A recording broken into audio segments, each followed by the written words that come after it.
Simple Sabotage Field Manual, Strategic Services, Provisional. Prepared under direction of the Director of Strategic Services. OSS Reproduction Branch. Simple Sabotage Field Manual, Strategic Services, Provisional. Strategic Services Field Manual Number 3. Office of Strategic Services, Washington, D.C., 17 January 1944. This Simple Sabotage Field Manual Strategic Services Provisional is published for the information and guidance of all concerned, and will be used as the basic doctrine for strategic services training for this subject. The contents of this manual should be carefully controlled and should not be allowed to come into unauthorized hands. The instructions may be placed in separate pamphlets or leaflets according to categories of operations, but should be distributed with care and not broadly. They should be used as a basis of radio broadcast only for local and special cases, and as directed by the theater commander. AR 380-5 pertaining to handling of secret documents will be complied with in the handling of this manual. William J. Donovan. 1. Introduction. The purpose of this paper is to characterize simple sabotage, to outline its possible effects, and to present suggestions for inciting and executing it. Sabotage varies from highly technical coup de main acts that require detailed planning and the use of specially trained operatives, to innumerable simple acts which the ordinary individual citizen saboteur can perform. This paper is primarily concerned with the latter type.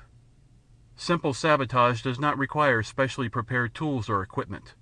It is executed by an ordinary citizen who may or may not act individually, and without the necessity for active connection with an organized group, and it is carried out in such a way as to involve a minimum danger of injury, detection, and reprisal. Where destruction is involved, the weapons of the citizen saboteur are salt, nails, candles, pebbles, thread, or any other materials he might normally be expected to possess as a householder, or as a worker in his particular occupation. His arsenal is the kitchen shelf, the trash pile, his own usual kit of tools and supplies. The targets of his sabotage are usually objects to which he has normal and inconspicuous access in everyday life. A second type of simple sabotage requires no destructive tools whatsoever, and produces physical damage, if any, by highly indirect means. It is based on universal opportunities to make faulty decisions, to adopt a non-cooperative attitude, and to induce others to follow suit. Making a faulty decision may be simply a matter of placing tools in one spot instead of another. A non-cooperative attitude may involve nothing more than creating an unpleasant situation among one's fellow workers, engaging in bickerings, or displaying surliness and stupidity. This type of activity, sometimes referred to as the human element, is frequently responsible for accidents, delays, and general obstruction even under normal conditions. The potential saboteur should discover what types of faulty decisions and the operations are normally found in this type of work, and then should devise his sabotage so as to enlarge that margin for error. 2. Possible effects. Acts of simple sabotage are occurring throughout Europe. An effort should be made to add to their efficiency, lessen their detectability, and increase their number. Acts of simple sabotage, multiplied by thousands of citizen saboteurs, can be an effective weapon against the enemy.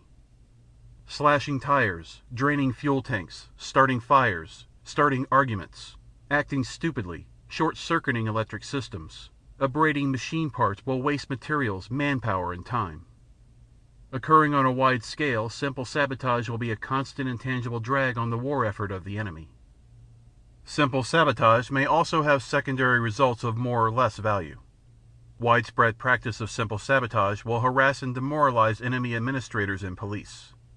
Further, success may embolden the citizen saboteur eventually to find colleagues who can assist him in sabotage of greater dimensions. Finally, the very practice of simple sabotage by natives in enemy or occupied territory may make these individuals identify themselves actively with the United Nations war effort and encourage them to assist openly in periods of Allied invasion and occupation. 3. Motivating the saboteur. To incite citizens to the active practice of simple sabotage and to keep him practicing that sabotage over sustained periods is a special problem. Simple sabotage is often an act which the citizen performs according to his own initiative and inclination. Acts of destruction do not bring him any personal gain, and may be completely foreign to his habitually conservationist attitude towards materials and tools. Purposeful stupidity is contrary to human nature. He frequently needs pressure, stimulation, or assurance, and information and suggestions regarding feasible methods of simple sabotage. 1. Personal motives. A.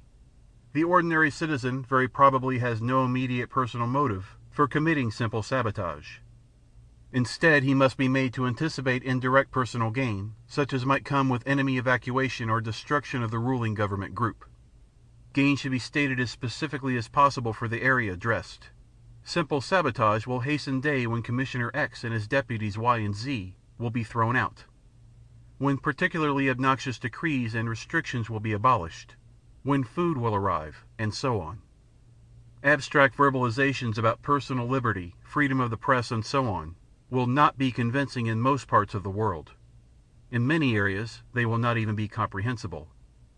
B.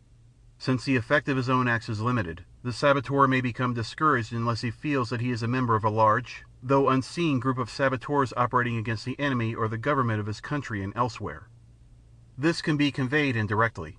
Suggestions which he reads and hears can include observations that a particular technique has been successful in this or that district.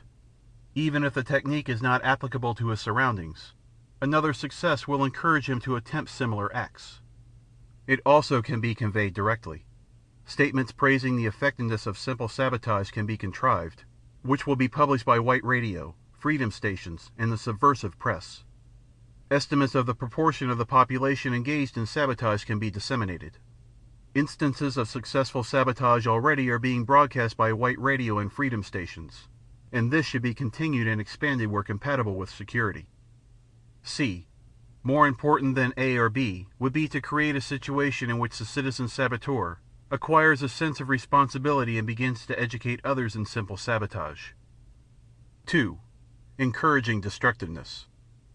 It should be pointed out to the saboteur where the circumstances are suitable that he is acting in self-defense against the enemy, or retaliating against the enemy for other acts of destruction. A reasonable amount of humor in the presentation of suggestions for simple sabotage will relax tensions of fear. A. The saboteur may have to reverse his thinking, and he should be told this in so many words. Where he formerly thought of keeping his tools sharp, he should now let them grow dull. Surfaces that formerly were lubricated should now be sanded. Normally diligent, he should now be lazy and careless, and so on. Once he is encouraged to think backwards about himself and the objects of his everyday life, the saboteur will see many opportunities in his immediate environment which cannot possibly be seen from a distance. A state of mind should be encouraged that anything can be sabotaged. B. Among the potential citizen saboteurs who are to engage in physical destruction, two extreme types may be distinguished. On the one hand, there is the man who is not technically trained and employed. This man needs specific suggestions as to what he can and should destroy, as well as details regarding the tools by means of which destruction is accomplished. C. At the other extreme is the man who is a technician, such as a lathe operator or an automobile mechanic. Presumably, this man would be able to devise methods of simple sabotage which would be appropriate to his own facilities. However, this man needs to be stimulated to reorient his thinking in the direction of destruction. Specific examples, which need not be from his own field, should accomplish this. D. Various media may be used to disseminate suggestions and information regarding simple sabotage. Among the media which may be used, as the immediate situation dictates, are freedom stations or radio false broadcasts, or leaflets may be directed towards specific geographic or occupational areas, or they may be general in scope. Finally, agents may be trained in the art of simple sabotage, in anticipation of a time when they may be able to communicate this information directly. 3. Safety measures. A. The amount of activity carried on by the saboteur will be governed not only by the number of opportunities he sees, but also by the amount of danger he feels. Bad news travels fast, and simple sabotage will be discouraged if too many simple saboteurs are arrested. B. It should not be difficult to prepare leaflets and other media for the saboteur about the choice of weapons, times, and targets, which will ensure the saboteur against detection and retaliation. Among such suggestions might be the following. 1. Use materials which appear to be innocent. A knife or nail file can be carried normally on your person. Either as a multi-purpose instrument for creating damage. Matches, pebbles, hair, salt, nails, and dozens of other destructive agents can be carried or kept in your living quarters without exciting any suspicion whatever. If you are a worker in a particular trade or industry, you can easily carry and keep such things as wrenches, hammers, emery paper, and the like. 2. Try to commit acts for which large numbers of people could be responsible. For instance, if you blow out the wiring in a factory at a central firebox, almost anyone could have done it. On the street sabotage after dark, such as you might be able to carry out against a military car or truck, is another example of an act for which it would be impossible to blame you. 3. Do not be afraid to commit acts for which you might be blamed directly, so long as you do so rarely, and as long as you have a plausible excuse. You dropped your wrench across an electric circuit because an air raid had kept you up the night before, and you were half dozing at work. Always be profuse in your apologies. Frequently, you can get away with such acts under the cover of pretending stupidity, ignorance, overcaution, fear of being suspected of sabotage, or weakness or dullness due to undernourishment. 4. After you have committed an act of easy sabotage, resist any temptation to wait around and see what happens. Loiterers arouse suspicion. Of course, there are circumstances when it would be suspicious for you to leave. If you commit sabotage on your job, you should naturally stay at your work. 4. Tools, targets, and timing. The citizen saboteur cannot be closely controlled, nor is it reasonable to expect that simple sabotage can be precisely concentrated on specific types of target according to the requirements of a concrete military situation. Attempts to control simple sabotage according to developing military factors, moreover, might provide the enemy with intelligence of more or less value in anticipating the date and area of notably intensified or notably slackened military activity. Sabotage suggestions, of course, should be adapted to fit the area where they are to be practiced. Target priorities for general types of situations likewise can be specified, for emphasis at the proper time by the underground press, freedom stations, and cooperating propaganda. 1. Under general conditions. A. Simple sabotage is more than malicious mischief, and it should always consist of acts whose results will be detrimental to the materials and manpower of the enemy. B. The saboteur should be ingenious in using his everyday equipment. All sorts of weapons will present themselves if he looks at his surroundings in a different light. For example, emery dust at first may seem unobtainable, but if the saboteur were to pulverize an emery knife sharpener, or emery wheel with a hammer, he would find himself with a plentiful supply. C. The saboteur should never attack targets beyond his capacity or the capacity of his instruments. An inexperienced person should not, for example, attempt to use explosives, but should confine himself to the use of matches or other familiar weapons. D. The saboteur should try to damage only objects and materials known to be in use by the enemy, or to be destined for early use by the enemy. It will be safe for him to assume that almost any product of heavy industry is destined for enemy use, and that the most efficient fuels and lubricants also are destined for enemy use. Without special knowledge, however, it would be undesirable for him to attempt destruction of food crops or food products. E. Although the citizen saboteur may rarely have access to military objects, he should give these preference above all others. 2. Prior to a military offensive. During periods which are quiescent in a military sense, such emphasis as can be given to simple sabotage might well center on industrial production, to lessen the flow of materials and equipment to the enemy. Slashing a rubber tire on an army truck may be an act of value. Spoiling a batch of rubber in the production plant is an act of still more value. 3. During a military offensive. A. Most significant sabotage for an area which is, or is soon destined to be, a theater of combat operations is that whose effects will be direct and immediate. Even if the effects are relatively minor and localized, this type of sabotage is to be preferred to activities whose effects, while widespread, are indirect and delayed. 1. The saboteur should be encouraged to attack transportation facilities of all kinds. Among such facilities are roads, railroads, automobiles, trucks, motorcycles, bicycles, trains, and trams. 2. Any communication facilities which can be used by the authorities to transmit instructions or morale material should be the objects of simple sabotage. These include telephone, telegraph and power systems, radio, newspapers, placards, and public notices. 3. Critical materials, valuable in themselves or necessary to the efficient functioning of transportation and communications, also should become targets for the citizen saboteur.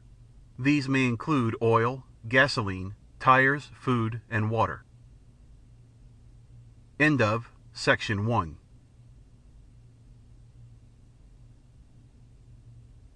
'5. Specific suggestions for simple sabotage. It will not be possible to evaluate the desirability of simple sabotage in an area without having in mind rather specifically what individual acts and results are embraced by the definition of simple sabotage. A listing of specific acts follows, classified according to types of target. This list is presented as a growing rather than a complete outline of the methods of simple sabotage. As new techniques are developed or new fields explored, it will be elaborated and expanded. 1. Buildings. Warehouses, barracks, offices, hotels, and factory buildings are outstanding targets for simple sabotage. They are extremely susceptible to damage, especially by fire. They offer opportunities to such untrained people as janitors, charwomen, and casual visitors, and when damaged, they present a relatively large handicap to the enemy. A. Fires can be started wherever there is an accumulation of inflammable material. Warehouses are obviously the most promising targets, but incendiary sabotage need not be confined to them alone. 1. Whenever possible, arrange to have the fire start after you have gone away. Use a candle and paper combination, setting it as close as possible to the inflammable material you want to burn. From a sheet of paper, tear a strip 3 or 4 centimeters wide and wrap it around the base of the candle 2 or 3 times. Twist more sheets of paper into loose ropes and place them around the base of the candle. When the candle flame reaches the encircling strip, it will be ignited and in turn will ignite the surrounding paper. The size, heat, and duration of the resulting flame will depend on how much paper you use and how much of it you can cram into a small space. 2. With a flame of this kind, do not attempt to ignite any but rather inflammable materials, such as cotton sacking. To light more resistant materials, use a candle plus tightly rolled or twisted paper which has been soaked in gasoline. To create a briefer but even hotter flame, put celluloid such as you might find in an old comb into a nest of plain or saturated paper which is to be fired by a candle. 3. To make another type of simple fuse, soak one end of a piece of string in grease. Rub a generous pinch of gunpowder over the inch of string where greasy string meets clean string. Then ignite the clean end of the string. It will burn slowly without a flame, in much the same way that a cigarette burns, until it reaches the grease and gunpowder. It will then flare up suddenly. The grease-treated string will then burn with a flame. The same effect may be achieved by using matches instead of the grease and gunpowder. Run the string over the match heads, taking care that the string is not pressed or knotted. They too will produce a sudden flame. The advantage of this type of fuse is that the string burns at a set speed. You can time your flame by the length and thickness of the string you choose. 4. Use a fuse such as the one suggested above to start a fire in an office after hours.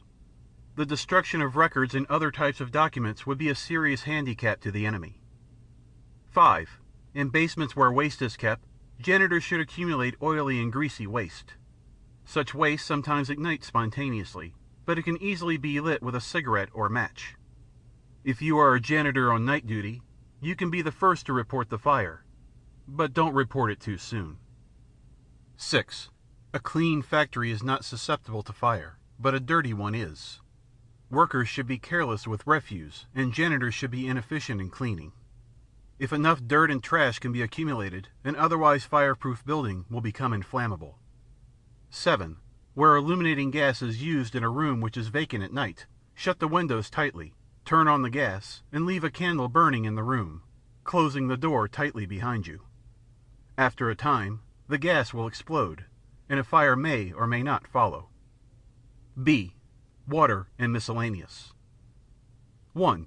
Ruin warehouse stock by setting the automatic sprinkler system to work. You can do this by tapping the sprinkler head sharply with a hammer or by holding a match under them. 2. Forget to provide paper in toilets. Put tightly rolled paper, hair, and other obstructions in the WC. Saturate a sponge with a thick starch or sugar solution. Squeeze it tightly into a ball. Wrap it with string and dry. Remove the string when fully dried. The sponge will be in the form of a tight, hard ball. Flush down a WC, or otherwise introduce into a sewer line. The sponge will gradually expand to its normal size and plug the sewage system. 3. Put a coin beneath a bulb in a public building during the daytime, so that the fuses will blow out when the lights are turned on at night. The fuses themselves may be rendered ineffective by putting a coin behind them or loading them with heavy wire. Then a short circuit may either start a fire, damage transformers, or blow out a central fuse, which will interrupt distribution of electricity to a large area. 4. Jam paper, bits of wood, hairpins, and anything else that will fit into the locks of all unguarded entrances to public buildings. 2. Industrial production, manufacturing. A. Tools. 1. Let cutting tools grow dull. They will be inefficient, will slow down production, and may damage the materials and parts you use them on. 2. Leave saws slightly twisted when you are not using them. After a while, they will break when used. 3. Using a very rapid stroke will wear out a file before its time. So will dragging a file in slow strokes under heavy pressure. Exert pressure on the backward stroke as well as the forward stroke. 4. Clean files by knocking them against the vise or the workpiece. They are easily broken this way. 5. Bits and drills will snap under heavy pressure. 6. You can put a press punch out of order by putting in it more material than it is adjusted for. 2 blanks instead of 1, for example. 7. Power-driven tools like pneumatic drills, riveters, and so on are never efficient when dirty. Lubrication points and electric contacts can easily be fouled by normal accumulation of dirt or the insertion of foreign matter. B. Oil and lubrication systems are not only vulnerable to easy sabotage, but are critical in every machine with moving parts. Sabotage of oil and lubrication will slow production or stop work entirely at strategic points in industrial processes. 1. Put metal dust or filings, fine sand, ground glass, emery dust, get it by pounding up an emery knife sharpener, and similar hard, gritty substances directly into lubrication systems. They will scour smooth surfaces, ruining pistons, cylinder walls, shafts, and bearings. They will overheat and stop motors which will need overhauling, new parts, and extensive repairs. Such materials, if they are used, should be introduced into lubrication systems past any filters which otherwise would strain them out. 2. You can cause wear on any machine by uncovering a filter system, poking a pencil or any other sharp object through the filter mesh, then covering it up again. Or you can dispose of it quickly, simply wires with a knife or file when the machine is at rest, or replace one of the 3 fuses with a blown-out fuse. In the first case, the motor will stop after running a while, and in the second, it will not start. F. Transformers. 1. Transformers of the oil-filled type can be put out of commission if you pour water salt into the oil tank. 2. In air-cooled transformers, block the ventilation by piling debris around the transformer. 3. In all types of transformers, throw carbon, graphite, or metal dust over the outside bushings and other exposed electrical parts. G. Turbines, for the most part, are heavily built, stoutly housed, and difficult to access. Their vulnerability to simple sabotage is very low. 1. After inspecting or repairing a hydro turbine, fasten the cover insecurely, so that it will blow off and flood the plant with water. A loose cover on a steam turbine will cause it to leak and slow down. 2. In water turbines, insert a large piece of scrap iron in the head of the penstock, just beyond the screening, so that water will carry the damaging material down to the plant equipment. 3. When the steam line to a turbine is open for repair, put pieces of scrap iron into it, to be blasted into the turbine machinery when the steam is up again. 4. Create a leak in the line feeding oil to the turbine, so that oil will fall on the hot steam pipe and cause a fire. H. Boilers. 1.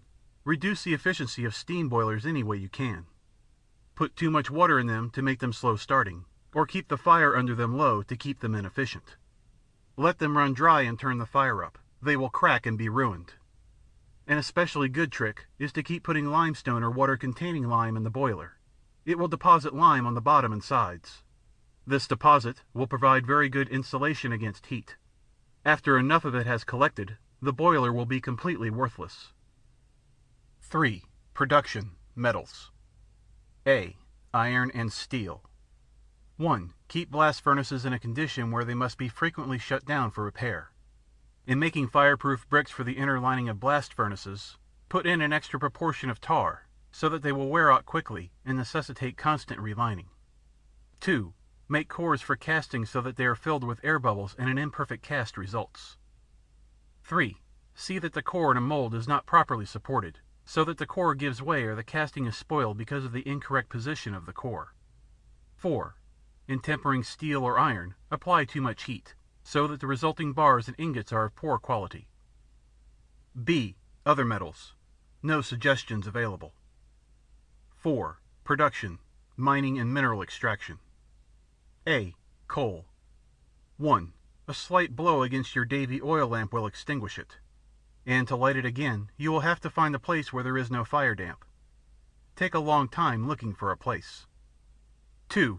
Blacksmiths who make pneumatic picks should not harden them properly, so that they will quickly grow dull. 3. You can easily put your pneumatic pick out of order. Pour a small amount of water through the oil lever and your pick will stop working. Coal dust and improper lubrication will also put it out of order. 4. Weaken the chain that pulls the bucket conveyors carrying coal. A deep dent in the chain made with blows of a pick or shovel will cause it to part under normal strain. Once a chain breaks, normally or otherwise, take your time about reporting the damage. Be slow about taking the chain up for repairs and bringing it back down after repairs. 5. Derail mine cars by putting obstructions on the rails and in switch points. If possible, pick a gallery where coal cars have to pass each other, so that traffic will be snarled up. 6. Send up quantities of rock and other useless material with the coal. 5. Production, agriculture. A. Machinery. 1. See paragraph 5b, 2, C, D, E. B. Crops and livestock probably will be destroyed only in places where there are large food surpluses, or where the enemy regime is known to be requisitioning food. 1. Feed crops to livestock. Let crops harvest too early or too late. Spoil stores of grain, fruit, and vegetables by soaking them in water so that they will rot. Spoil fruit and vegetables by leaving them in the sun. 6. Transportation, railways. A. Passengers. 1. Make train travel as inconvenient as possible for enemy personnel. Make mistakes in issuing train tickets, leaving portions of the journey uncovered by the ticket book. Issue 2 tickets for the same seat in the train, so that an interesting argument will result. Near train time, instead of issuing printed tickets, write them out slowly by hand, prolonging the process until the train is nearly ready to leave or has left the station. On station bulletin boards announcing train arrivals and departures, see that false and misleading information is given about train bounds for enemy destinations. 2. In trains bound for enemy destinations, attendants should make life as uncomfortable as possible for passengers. See that the food is especially bad. Take up tickets after midnight. Call all station stops very loudly during the night. Handle baggage as noisily as possible during the night, and so on. 3. See that the luggage of enemy personnel is mislaid or unloaded at the wrong stations. Switch address labels on enemy baggage. 4. Engineers should see that trains run slow or make unscheduled stops for plausible reasons. B. Switches, signals, and routing. 1. Exchange wires and switchboards containing signals and switches so that they connect to the wrong terminals. 2. Loosen push rods so that signal arms do not work. Break signal lights. Exchange the colored lenses on red and green lights. 3. Spread and spike switch points in the track so that they will not move, or place rocks or close-packed dirt between the switch points. 4. Sprinkle rock salt or ordinary salt profusely over the electrical connections of switch points and on the ground nearby. When it rains, the switch will be short-circuited. 5. See that cars are put on the wrong trains. Remove the labels from cars needing repair and put them on cars in good order. Leave couplings between the cars as loose as possible. C. Roadbeds and open track. 1. On a curve, take the bolts out of the tie plates connecting to sections of the outside rail, and scoop away the gravel, cinders, or dirt for a few feet on each side of the connecting joint. 2. If by disconnecting the tie plate at a joint and loosening sleeper nails on each side of the joint, it becomes possible to move a section of rail, spread 2 sections of rail and drive a spike vertically between them. D. Oil and lubrication. 1. C5B, 2B. 2. Squeeze lubricating pipes with pinchers or dent them with hammers, so that the flow of oil is obstructed. E. Cooling systems. 1. C5B, 2C. F. Gasoline and oil fuel. 1. C5B, 2D. G. Electric motors. 1. C5B, 2E and F. H. Boilers. 1. C5B, 2H.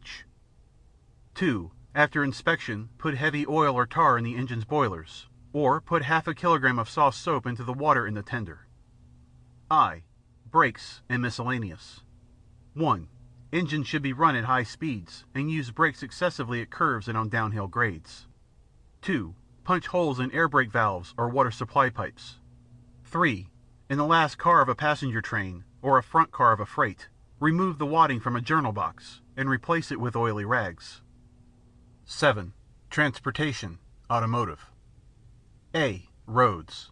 Damage to roads, 3 below, is slow and therefore impractical as a D-Day or near D-Day activity.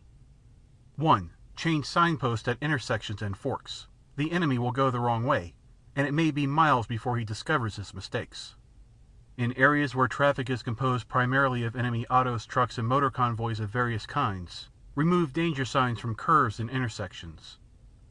2. When the enemy asks for directions, give him wrong information. Especially when enemy convoys are in the neighborhood, truck drivers can spread rumors and give false information about bridges being out, ferries closed, and detours lying ahead. 3. If you can start damage to a heavily traveled road, passing traffic and the elements will do the rest.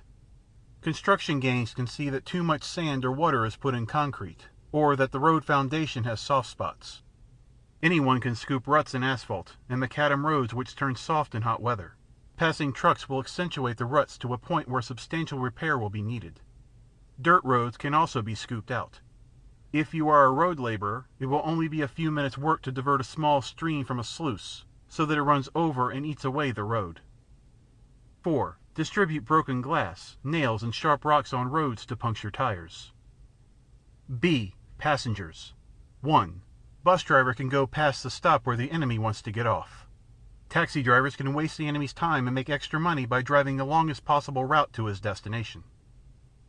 C. Oil and lubrication. 1. C5B, 2B. 2. Disconnect the oil pump. This will burn out the main bearings in less than 50 miles of normal driving. D. Radiator. 1. C5B, 2C. E. Fuel. 1. C5B, 2D. F. Battery and ignition. 1. Jam bits of wood into the ignition lock. Loosen or exchange connections behind the switchboard. Put dirt in spark plugs. Damage distributor points. 2. Turn on the lights in parked cars so that the battery will run down. 3. Mechanics can ruin batteries in a number of undetectable ways. Take the valve cap off a cell and drive a screwdriver slantwise into the exposed water vent, shattering the plates of the cell. No damage will show when you put the cap back on. Iron or copper filings put into the cell, i.e. dropped into the acid, will greatly shorten its life. Copper coins or a few pieces of iron will accomplish the same thing, and more slowly. 100 to 150 cubic centimeters of vinegar in each cell greatly reduces the life of the battery, but the odor of the vinegar may reveal what has happened. G. Gears. 1. Remove the lubricant from or put too lighter lubrication in transmission and other gears. 2. In trucks, tractors, and other machines with heavy gears, fix the gear case in securely, putting bolts in only half the bolt holes. The gears will be badly jolted in use and will soon need repairs. H. Tires. 1. Slash or puncture tires of unguarded vehicles. Put a nail inside a matchbox or other small box and set it vertically in front of the back tire of a stationary car. When the car starts off, the nail will go neatly through the tire. 2. It is easy to damage a tire in a tire repair shop. In fixing flats, spill glass, benzene, caustic soda, or other material inside the casing, which will puncture or corrode the tube. If you put a gummy substance inside the tube, the next flat will stick the tube to the casing and make it unusable. Or, when you fix a flat tire, you can simply leave between the tube and the casing the object which caused the flat in the first place. 3. In assembling a tire after repair, pump the tube up as fast as you can. Instead of filling out smoothly, it may crease, in which case it will wear out quickly. Or, as you put a tire together, see if you can pinch the tube between the rim of the tire and the rim of the wheel, so that a blowout will result.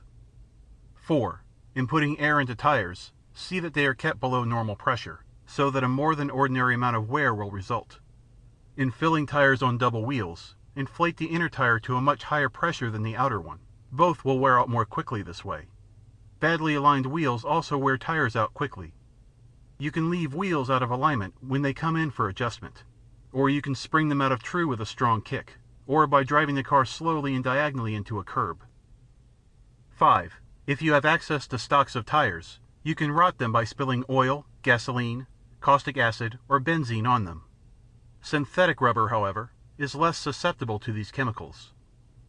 8. Transportation, water. A. Navigation. 1. Barge and riverboat personnel should spread false rumors about the navigability and conditions of the waterways they travel. Tell other barge and boat captains to follow channels that will take extra time, or cause them to take canal detours. 2. Barge and riverboat captains should navigate with exceeding caution near locks and bridges, to waste their time and to waste the time of other craft which may have to wait on them. If you don't pump the bilges of ships and barges often enough, they will be slower and harder to navigate. Barges accidentally run aground are an efficient time waster too. 3. Attendants on swing, draw, or bascule bridges can delay traffic over the bridge, or in the waterway underneath by being slow. Boat captains can leave unattended drawbridges open in order to hold up road traffic. 4. Add or subtract compensating magnets to the compass on cargo ships. Demagnetize the compass or maladjust it by concealing a large bar of steel or iron near to it. B. Cargo. 1. While loading or unloading, handle cargo carelessly in order to cause damage. Arrange the cargo so that the weakest and lightest crates and boxes will be at the bottom of the hold, while the heaviest ones are on top of them. Put hatch covers and tarpaulins on sloppily, so that rain and deck wash will injure the cargo. Tie float valves open so that storage tanks will overflow on perishable goods. 9. Communications. A. Telephone. 1. At office, hotel, and exchange switchboards, delay putting enemy calls through. Give them wrong numbers. Cut them off accidentally, or forget to disconnect them so that the line cannot be used again. 2. Hamper official and especially military business by making at least one phone call a day to an enemy headquarters. When you get them, tell them you have the wrong number. Call military or police offices and make anonymous false reports of fires, air raids, bombs. 3. In offices and buildings used by the enemy, unscrew the earphone of telephone receivers and remove the diaphragm. Electricians and telephone repairmen can make poor connections and damage insulation, so that crosstalk and other kinds of electrical interference will make conversations hard or impossible to understand. 4. Put the batteries under automatic switchboards out of commission by dropping nails, metal filings, or coins into the cells. If you can treat half the batteries in this way, the switchboard will stop working. A whole telephone system can be disrupted if you can put 10% of the cells and half the batteries of the central battery room out of order. B. Telegraph. 1. Delay the transmission and delivery of telegrams to enemy destinations. 2. Garble telegrams to enemy destinations so that another telegram will have to be sent, or a long-distance phone call will have to be made. Sometimes it will be possible to do this by changing a single letter in a word. For example, changing minimum to maximum, so that the person receiving the telegram will not know whether minimum or maximum is meant. C. Transportation lines. 1. Cut telephone and telegraph transmission lines. Damage insulation on power lines to cause interference. D. Mail. 1. Post office employees can see to it that enemy mail is always delayed by 1 day or more, that it is put in the wrong sacks, and so on. E. Motion pictures. 1. Projector operators can ruin newsreels and other enemy propaganda films by bad focusing, speeding up or slowing down the film, and by causing frequent breakage in the film. 2. Audiences can ruin enemy propaganda films by applauding to drown the words of the speaker, by coughing loudly, and by talking. 3. Anyone can break up a showing of an enemy propaganda film by putting 2 or 3 dozen large moths in a bag. Take the bag to the movies with you. Put it on the floor in an empty section of the theater as you go in, and leave it open. The moths will fly out and climb into the projector beam, so that the film will be obscured by fluttering shadows. F. Radio. 1. Station engineers will find it quite easy to overmodulate transmissions of talks by persons giving enemy propaganda, or instructions, so that they will sound as if they were talking through a heavy cotton blanket with a mouthful of marbles. 2. In your own apartment building, you can interfere with radio reception at times when the enemy wants everybody to listen. Take an electric light plug off the end of an electric light cord. Take some wire out of the cord and tie it across 2 terminals of a 2-prong plug, or 3 terminals of a 4-prong plug. Then take it around and put it into as many wall and floor outlets as you can find. Each time you insert the plug into a new circuit, you will blow out a fuse and silence all radios running on power from that circuit until a new fuse is put in. 3. Damaging insulation on any electrical equipment tends to create radio interference in the immediate neighborhood, particularly on large generators, neon signs, fluorescent lighting, X-ray machines, and power lines. If workmen can damage insulation on a high-tension line near an enemy airfield, they will make ground-to-plane radio communications difficult and perhaps impossible during long periods of the day. 10. Electric power. A. Turbines, electric motors, transformers. 1. C5B, 2E, F, and G. B. Transmission lines. 1. Linesmen can loosen and dirty insulators to cause power leakage. It will be quite easy, too, for them to tie a piece of very heavy string several times back and forth between 2 parallel transmission lines, winding it several turns around the wire each time. Beforehand, the string should be heavily saturated with salt and then dried. When it rains, the string becomes a conductor, and a short circuit will result. 11. General interference with organizations and production. A. Organizations and conferences. 1. Insist on doing everything through channels. Never permit shortcuts to be taken in order to expedite decisions. 2. Make speeches. Talk as frequently as possible and at great length. Illustrate your points by long anecdotes and accounts of personal experiences. Never hesitate to make a few appropriate patriotic comments. 3. When possible, refer all matters to committees for further study and consideration. Attempt to make the committees as large as possible, never less than 5. 4. Bring up irrelevant issues as frequently as possible. 5. Haggle over precise wordings of communications, minutes, resolutions. 6. Refer back to matters decided upon at the last meeting and attempt to reopen the question of the advisability of that decision. 7. Advocate caution. Be reasonable, and urge your fellow conferees to be reasonable, and avoid haste which might result in embarrassment or difficulties later on. 8. Be worried about the propriety of any decision. Raise the question of whether such action as is contemplated lies within the jurisdiction of the group, or whether it might conflict with the policy of some higher echelon. B. Managers and supervisors. 1. Demand written orders. 2. Misunderstand orders. Ask endless questions or engage in long correspondence about such orders.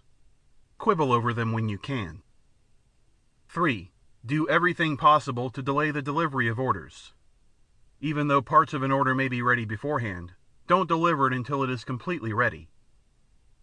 4. Don't order any new working materials until your current stocks have been virtually exhausted, so that the slightest delay in filling your order will mean a shutdown. 5. Order high-quality materials which are hard to get. If you don't get them, argue about it.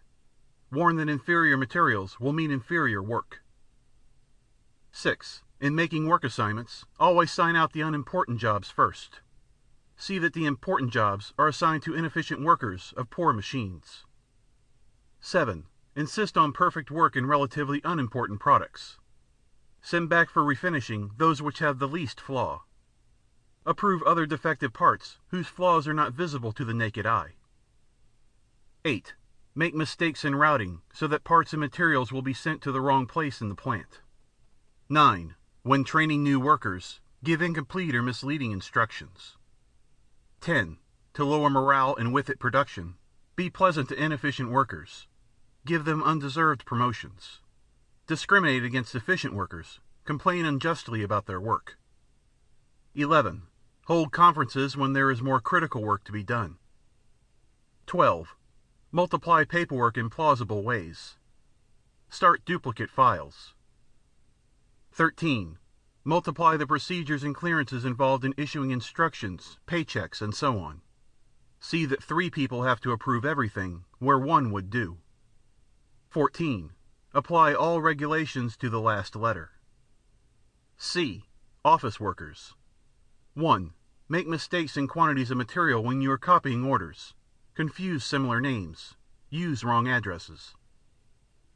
2. Prolong correspondence with government bureaus.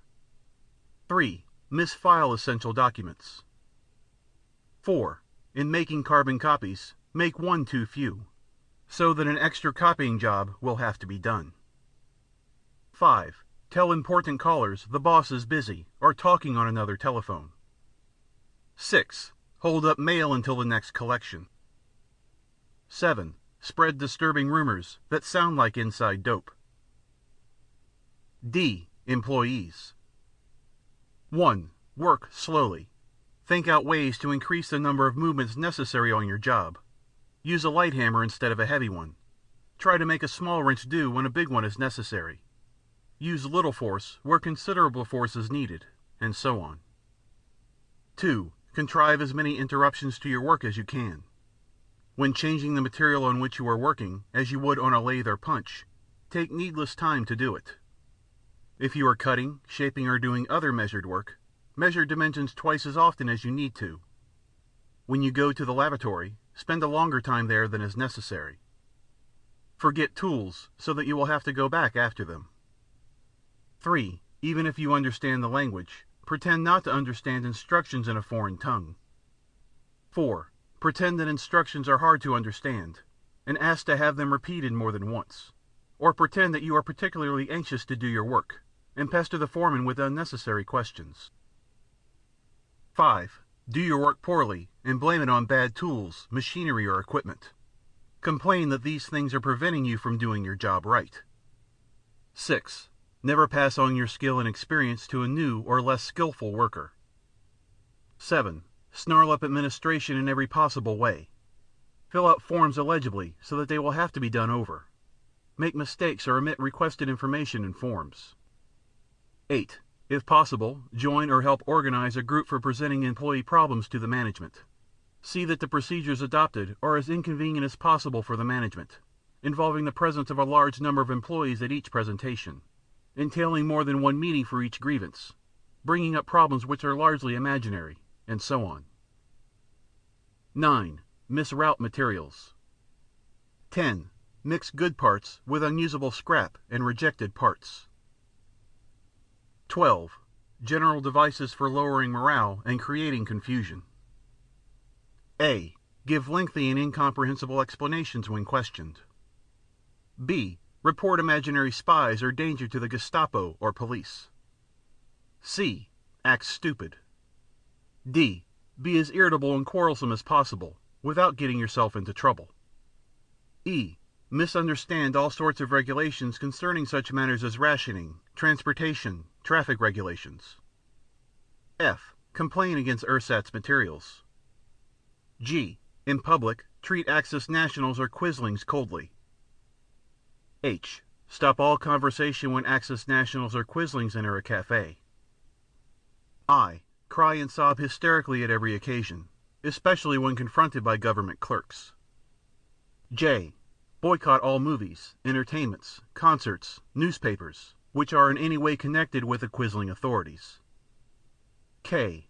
Do not cooperate in salvage schemes. End of Section 2.